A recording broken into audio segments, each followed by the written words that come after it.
কালি টিউটৰসকলে এটা আপোনালৈ আহ্বান জনাইছে যে তেওঁলোকক শিক্ষকলৈ উন্নীত কৰিব লাগে যদি শিক্ষকলৈ উন্নতি কৰাৰ বাবে BEd লাগিব আৰু টেট পাছ কৰিব লাগিব আৰু তেনেকৈ নকৰাৰ বাবে সুপ্ৰিম কোৰ্টে পশ্চিমবংগত 26,000 শিক্ষক আৰু ৱেষ্ট বেংগলত 10,000 শিক্ষকক 3 বছৰ চাকৰি কৰাৰ পিছত চাকৰিৰ পৰা বাদ দিছে বা আঁতৰাই দিছে।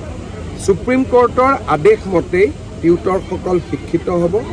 কেইবাজনো টিউটৰে ইতিমধ্যে তেওঁলোকে যোগ্যতা অৰ্জন কৰিছে, তেওঁলোকক আমি শিক্ষকলৈ ৰূপান্তৰ কৰিম আৰু যিসকল টিউটৰে যোগ্যতা অৰ্জন কৰা নাই তেওঁলোকৰ দৰমহাটো আমি অলপ বৃদ্ধি কৰিম।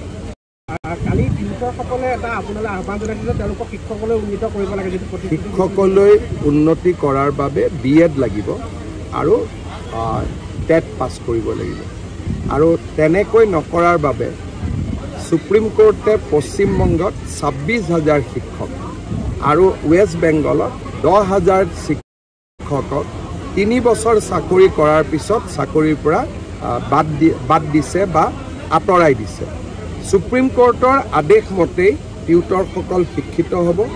কেইবাজনো টিউটৰে ইতিমধ্যে তেওঁলোকে যোগ্যতা অৰ্জন কৰিছে, তেওঁলোকক আমি শিক্ষকলৈ ৰূপান্তৰ কৰিম আৰু যিসকল টিউটৰে যোগ্যতা অৰ্জন কৰা নাই তেওঁলোকৰ দৰমহাটো আমি অলপ বৃদ্ধি কৰিম। কালি টিউটৰসকলে এটা আপোনালৈ আহ্বান জনাইছে যে তেওঁলোকক শিক্ষকলৈ উন্নীত কৰিব লাগে যদি শিক্ষকলৈ উন্নতি কৰাৰ বাবে BEd লাগিব আৰু টেট পাছ কৰিব লাগিব আৰু তেনেকৈ নকৰাৰ বাবে সুপ্ৰিম কোৰ্টে পশ্চিমবংগত 26,000 শিক্ষক আৰু ৱেষ্ট বেংগলত 10,000 শিক্ষকক 3 বছৰ চাকৰি কৰাৰ পিছত চাকৰিৰ পৰা বাদ দিছে বা আঁতৰাই দিছে। সুপ্ৰিম কোৰ্টৰ আদেশ মতেই টিউটৰসকল শিক্ষিত হ'ব।